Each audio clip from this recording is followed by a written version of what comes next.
love this like hair piece or whatever, let me source that on Amazon because I'm sure everyone else will love it. But that's a big mistake. You have to see what the market wants. And sometimes just because you bought something doesn't mean that everyone else likes it as well, or they don't share the same taste or same style or same needs as you. So that's why we do the research. That's the most important part.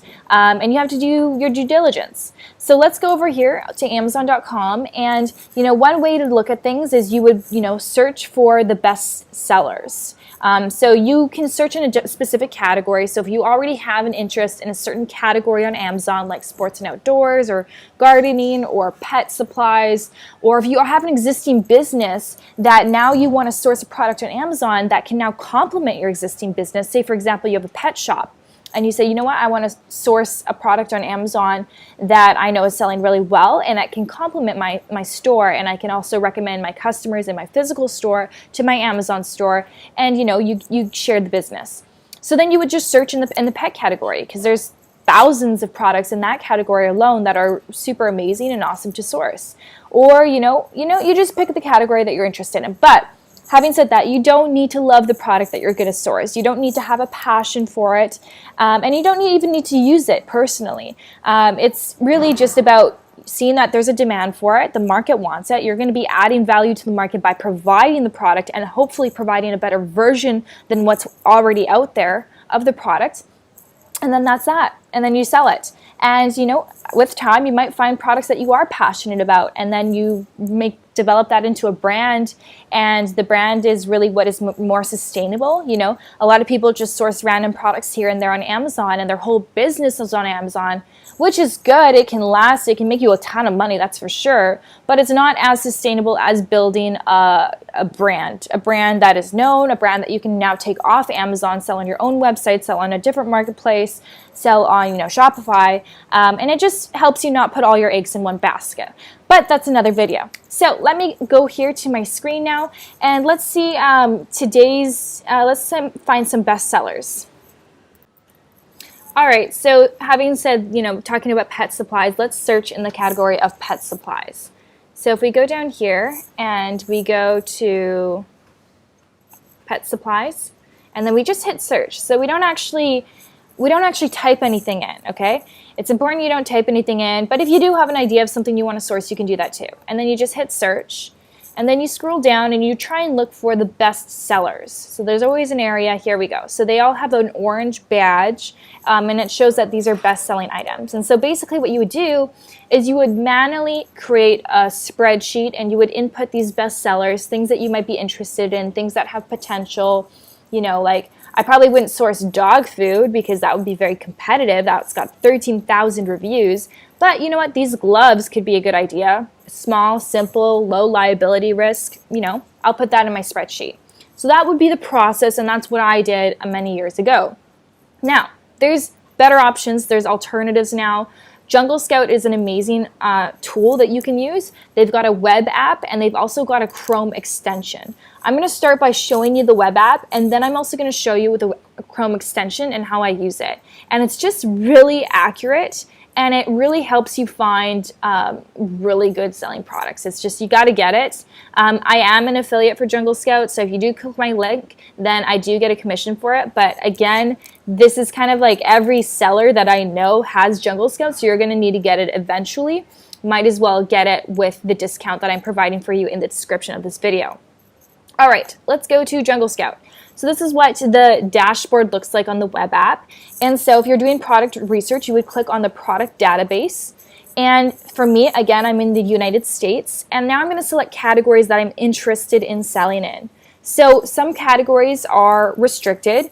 And you need to have an application in order to be able to sell in them. And some categories, you just don't want to sell, So for example, beauty and healthcare, a lot of girls that message me, they want to sell in that category, and they've got great ideas for skincare and all that stuff. But, part of my bonuses when you sign up for a course through me is I do coaching, and I always tell people, I give them a document, outlining exactly why I don't like to sell in the beauty category. And it is lucrative, but you need a lot of registration, FBA certificates, and anything that is topical that's on your skin is a very hard thing to get into. So, for me, I'm just going to avoid it as a first-time seller. Once you're more advanced, then you have more leeway. Then you can start selling in other categories that may not have as much competition, higher demand, but a bigger barrier of entry because you're an experienced seller.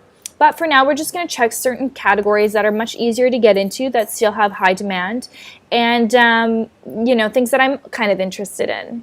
So for me, baby, I loved the baby category. Clothing and shoes, not so much. Although I do have products there. Pet supplies, yep, I like that. Sports and outdoors, I like that. Toys and games is great. But if you're in the fourth quarter and you're a new seller, that's when Christmas time, around Christmas time, Amazon won't let you sell a product in the toys and games category. So be sure you launch before the fourth quarter and have some sales history. Let's see here. Movies and TV. Office products is great. Patio and lawn, great. Home and kitchen. Health and household. Grocery, no. Again, that's going to be ingested. There's liabilities with that. I'm trying to avoid my liability risk. Okay, I think this is good for me. These are the categories I kind of like as a first-time seller, if I was, Then you go here to product here. So you like standard or oversized. Obviously, if your product's oversized, it's going to incur much larger storage rates with Amazon FBA. And remember, guys, what we're doing with this is we're going to be selling with Amazon FBA. That means fulfilled by Amazon. That means that when you receive the products that you're sourcing, you're not just going to receive them at your house and then send them to the customers every time someone places an order on Amazon. You're actually going to send them to the Amazon Fulfillment Center, and Amazon's going to take care of everything for you. And that's, there's a fee for that, but that's the best option. And also you get a boost as a seller when you are fulfilled by Amazon. So we're going to do standard, and we are going to show FBA sellers. So we're not going to do either of these two. Now, minimum price and maximum price. For me, I would not say to go under $19. And the reason for that is because, FBA fees have increased. There are more fees associated to sourcing a product nowadays. If you're under $10, your product is considered an add-on item, which means that if someone wants to purchase your product on Amazon.com, but it's say $9, that means they have to purchase other products before they can actually check out your product. So it's a very big inconvenience to people, and that means that people might leave it in the cart for a month or two before they actually need other products on Amazon, or they just might abandon the product and find something that's above the $10 mark. So definitely above $10, but I would recommend, at least $19. That's the minimum. There's many products at that price range, and that just means that you're going to have better profit margins. Maximum price. So, maximum price, you might say, oh, let's make it $200, $300. But you know what? You don't want to exaggerate the price. Remember that people go on Amazon.com to find better deals. They get better deals than they can find in the local stores. They get more variety of products, etc. So maximum price, you want to kind of keep it within a price range where people are still going to, feel like, I'm getting a good deal. It's not going to incur lots of hesitation because it's too expensive. But at the same time, it's going to allow you to make more profits. So I would say your maximum price should be around $50 to $80. $80 is really pushing it, and I wouldn't really go at that price point unless you are a developed brand on Amazon. So if you're a brand that people now know, you've got reviews, you've got social proof, then people are going to be willing to spend more on your product. For example, when I first started selling my product on Amazon, I started selling it at $24. And as I developed my brand, as the demand grew, I kept getting out of stock. And I just realized, maybe if I increase my price, fewer people will buy, and then I'll be less out of stock. And this was the very beginning phases. And so I did a lot of testing, and I increased my price, and more people wanted to buy it. And I was so surprised. And now my product is at, I think, $61 or $64 on Amazon. So from 24 to 64, and that's all because I built a brand. So again, that's in another video. If you want to learn more about that stuff, make sure you subscribe to Lux Biz on YouTube and hit the bell symbol so that you get notified whenever I have a new video. Anyways, for the purpose of this video, let's do the maximum price at let's do $70. No, let's do $60. So I think that $60 price point is a bit, they're not going to hesitate too much when they're making the purchase. If you go at $80, they're going to maybe think about it a couple days, consult with their spouse, whatever it may be. So I think $60 is a good price. Okay, minimum reviews and maximum reviews. This is huge. So because now there are so many people like you and I who are selling on Amazon, there's a lot of competition because people know that, this is a great opportunity. And yes, just because there's competition doesn't mean that Amazon FBA is dead, doesn't mean that it's too late to get your foot in the door. It's just Amazon is just growing and growing and growing. And 10 years from now, you're going to wish you started today. So minimum reviews, I would set that at, don't set minimum reviews. Who cares about that? Maximum reviews is what you care about. So if the best seller has 2,000 reviews, I don't think you guys will understand how hard it is to get reviews until you start your business. It is extremely hard. And the reason for that is because people, when they receive a product and they're happy with the product, most of the time they're just not going to think or to go out of their way to leave a review. It's just not in their thought process, and they don't care about that. It's not until the product is outstanding and they're having a really great experience that they want to go on Amazon and leave a positive review. Now, on the contrary, as soon as a product has any issue, or if they had issue with the shipping took too long, or the product packaging isn't good, or the product fell apart, whatever little issue it is, then people will immediately go straight to Amazon to leave a negative review. So that's why it's a lot easier to incur negative reviews than it is to incur positive reviews. Regardless, reviews are hard to achieve, and that's why you don't want to see, the first page full of sellers who have 500, 1,000, 2,000 reviews each, because you know what? It's going to be so hard to compete with them. And a lot of these sellers started years ago when they could buy reviews, which means that they would give their products for 1 cent or whatever to someone, and they would give them the products for basically free. And they would say, I'll give you the product, but you have to leave me a positive review. And so that's how they accumulated so many reviews. So nowadays it's much, much more challenging. So I highly recommend making your maximum number of reviews around 200. And that seems very low, but again, there are so many products within that review range that are going to be great, and they're going to be much more attainable for you because you don't have to compete with such a high number of reviews.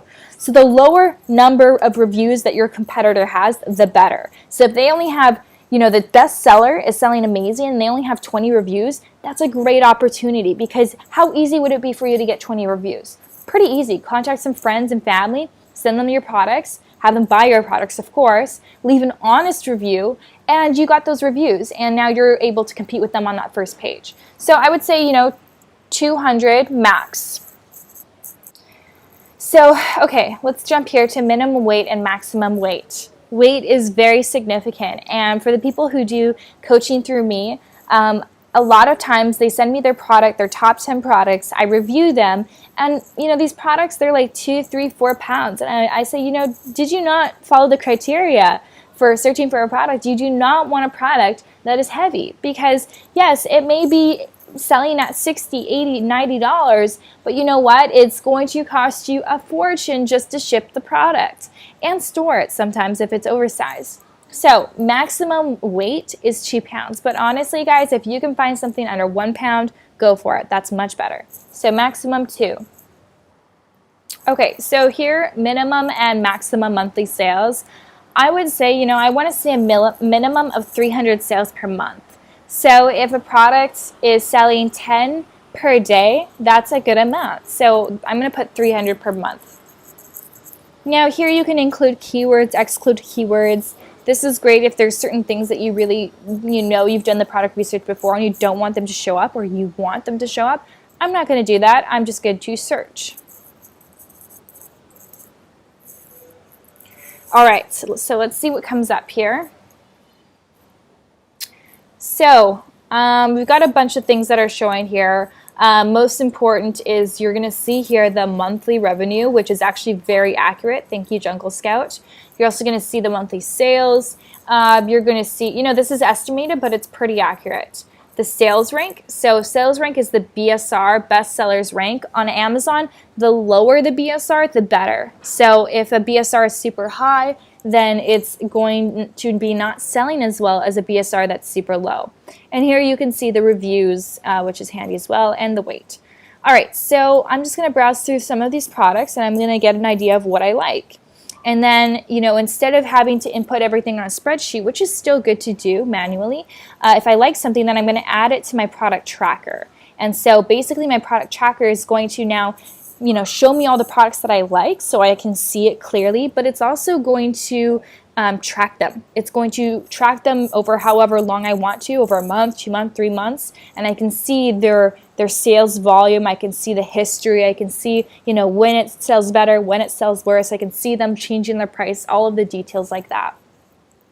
So these are dog outfits for thing 1, thing 2, thing 3. That's kind of cute. Not really something that I'd want to do, but definitely selling well, 60,000 a month almost, with really good reviews. So people like that. It's a very simple product, sells for $33. Definitely going to be profiting a lot. So maybe this gives me an idea. Maybe this is something that I could do, So I will actually add this to my product tracker. Let's move on. So dog treats, for me personally, I don't like to do anything that a dog or an animal or a human can ingest. For the reason is just the liability risk. There's more certifications that you may need, and it's just quite a bit of competition. A lot of dog treats do really well, but again, it's up to you if you want to, get all these certifications, pay the extra money. And again, there's still risk of liability, because imagine if the product that you sold them is now expired, or during the transportation one of the bags got open, or there's a hole in it and it made the food go bad, and then someone's dog is eating that, and if their dog gets sick, their dog is like their child, right? For a lot of people, their dogs are their children. And if that dog gets sick, I don't want to be held responsible, and I feel bad about that too. So, nah. Okay, supplements, great. They sell really well, but not something you want to look into as a first-time seller. Everybody has a supplement line. There's so much competition out there, and it's just a lot of work. So, okay, none of this stuff really interests me. What's this? This looks like a really poor product listing. Look at this image. It's not even optimized. So if I want to check out what this listing looks like, I can say view on Amazon. And it's going to open up here. Wow, look how bad this listing is. So definitely not someone who's taken an Amazon training course, and I highly recommend that you guys do take a course. Even with these tutorials that I'm providing you for free, or other people on YouTube, like, it does not compare to taking a step-by-step in-depth course. There's so much more that you're not going to learn from this video or other videos that you will learn from a course that you're investing in. So I highly recommend it. Click the link in the description if you want my recommendation for a course. Plus, I offer you personal bonuses, including coaching and all that stuff as well. So, this is just not optimized at all. The bullet points aren't optimized. They don't have enough photos. But you know what? They're selling really well. So they're doing around $24,000 a month. It's 0.2 pounds. They've got a pretty good profit margin. So this is something I definitely want to look into. How many reviews do they have? 177 reviews, and they're 4.8 stars. So I like products like this because I look at this and I say, you know what?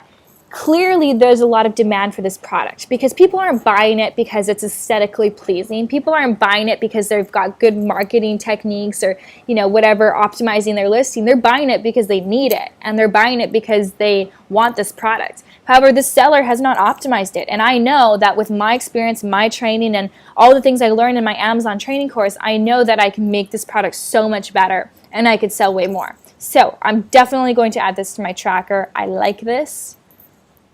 And look how small this thing is. It's so simple and so small. It would cost me pennies to ship it. No liability risk. It's a piece of plastic, simple. There's just so much I could do with this. This has a lot of potential. All right, let's move on. So this here is a large magic cleaning eraser sponge. It doesn't look like it's a brand name, which is good. So, when I think of a magic eraser, I think of that like Mr. Clean, is it? And anything that's brand name like that, you're going to see a lot of that in the beauty category. in the baby category as well. There's a lot of brand name things, and yeah, they sell really well, but they're brand names, and it's going to be very challenging for you as a new seller who nobody knows. Nobody knows your brand. You're insignificant. It's going to be challenging for you to compete with a brand name that people have been watching on TV commercials. People have been seeing it in the supermarkets. It's called the law of familiarity, and they've seen it time after time after time. It's registered in their subconscious, and even if they haven't purchased it before, even if they don't have experience with it, they now say, oh yeah, I recognize that brand. And people always go towards, they gravitate towards what they recognize, what they know, what they're familiar with. So definitely, if there's a category that is saturated with brand names, I would avoid it. It's just going to be very challenging for you as a new seller who's not established to compete with that. This one doesn't look like it's brand name though. I'm going to check it out on Amazon just to make sure. I've never seen it, so I don't know. I would have to do more research, but looks like this is, a pretty experienced seller on Amazon. Just looking at their listing here, seeing how they write their thumbnails, seeing their images. They've got all these keywords here, so I know that they're actually someone who's probably invested in a course because they know how to optimize things, just looking at the description and all this stuff, yeah. So this could be a good product because it's something that is selling well. It's not a brand name. I can see that someone else who took an Amazon course has already sourced it, so they obviously saw potential. $13,000 per month profit, not bad for such a simple product. And it looks like the profit margins are really good. So I'm going to add this to my tracker. So without going too long with the web app, that's basically what you do. And then you can just look at products on your tracker. You can track it for maybe a week, 2 weeks, 3 weeks, see how things are, and then you settle on a product. And don't get into analysis paralysis where it just becomes so hard to pick something, because I know people who take months to pick their first product, and time is money. You don't want to be spending so much time to do something so simple. It is a tedious process, but with Jungle Scout and these apps that now exist, it's much easier, and it's actually enjoyable in my opinion. It's kind of fun. So, there's pages and pages and pages of products, and that's what it's going to take. It's going to take your time. It's going to take your patience to go through page after page after page. But I know that the students of mine who do that, they're the ones who are successful. They're the ones who find those nugget products, the products that, maybe, like that other product. It's not optimized, but they're making high profits and their sales are really good. But, other sellers haven't really found that product and jumped on it because it was like so far in the search results and they didn't want to spend the time to do that research. All right, now I want to show you how to use the Chrome extension. So I'm just going to go back to Amazon.com over here, and I'm going to show you an example. So Jungle Scout, again, has the web app and the Chrome extension. If you want a discount on purchasing your Jungle Scout Chrome extension, click the link in my bio, and you'll get a discount. So here, this is what the Chrome extension looks like. It just sticks here to your Chrome, and then basically if you see a product that you're interested in knowing, okay, what is the sales rank, how is it doing, then you would click on that and instantly it populates all this information. So this is what I'm going to do. I'm going to go to all departments, and let's say for example I saw, what's something that I've seen recently, let's say that I saw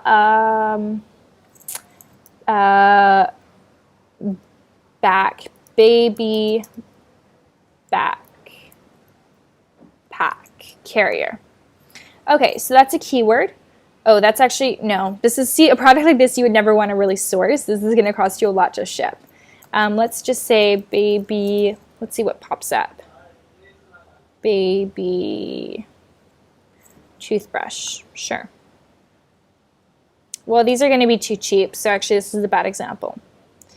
Let's do, I don't know, I don't have a baby, so what are baby items?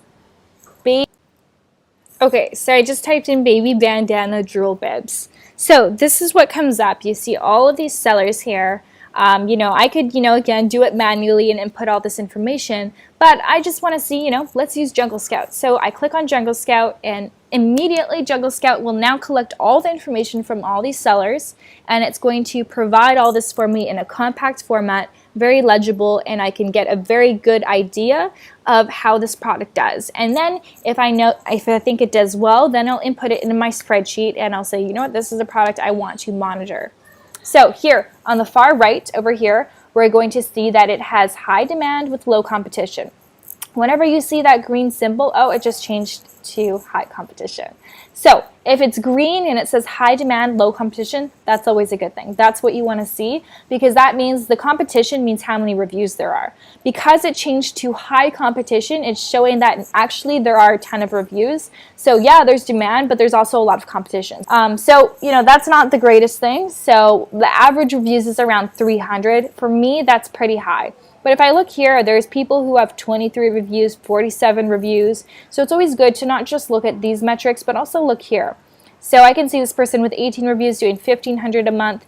These ones are sponsored products, so that means that they're paying Amazon for advertising, which is why they're doing better with their revenue. So yeah, they've only got 23 reviews, but their revenue is higher. But it probably also means that they're spending quite a bit on advertising. So I don't really look at these ones when I'm doing my calculations. I like to look at other ones. So here, average price is $18. That's not bad. It's a bit less than my $19, but that's fine. Average sales rank, and then average monthly sales. So here I can see the revenue for all of these top sellers. I can see that, you know, this one is doing $25,000 a month at 478 reviews. This one's doing $31,000 a month with only 81 reviews. So that makes me curious. You know, why is this person doing more than this person who has 824 reviews? So then what I can do is I can click on the listing directly. I can click on each listing and I can look at them. So the first one was selling at $19.95, doing $15,000 a month. That's actually this one. So they're doing they've got a ton of reviews, but they're not doing that well right now, which tells me that probably at some point over the last year, maybe 2 years, they reached a peak and they were doing really well. They were getting a lot of sales and they acquired a lot of customer reviews. But I guess competition got the best of them. They didn't keep up with things, and now they're doing not as so good. Versus this person only has 81 reviews, but they're doing really, really well. So I'm curious to know what their sales trends are, so I can use Jungle Scout to check out their sales trends, see if they had like a sale that boosted their ranking, try and figure that stuff out. And I can see here, you know, what their listing is. So when I'm creating my listing, I can now use this listing as an example. And I can say, wow, this person's doing really well. So obviously that when someone goes to their listing, they're more inclined to click buy now since they have so many sales. So people must like their listing. So I could use this listing as an example for when I make my listing. This here is called enhanced brand content. So if you're a new seller, you're not going to have access to that. You're going to have a listing that looks like this with a description like this. However, you know, if you're more established or if you get the exception from Amazon, then you'll get this special listing where you can insert video and banners and pictures and just make it more beautiful, and people will be more inclined to buy it. So that's good. So basically this is what I would do. And so I would do product research. I would look at best sellers, and then I would look at this data here. And, you know, again, you have all these options. You can see the keywords associated with the product. You can see the Google Trends report. You can export this. There's so many great things to this. So, you know, I can't make this video too long for you guys, but this is basically product research 101. Now, this is how you do it, but you also need to know what the criteria is. You need to know what it is that you're searching for. And so I have another video on YouTube that is great. I can link that for you guys. But again, I highly recommend you taking a course because, yeah, there's information that you can get on YouTube.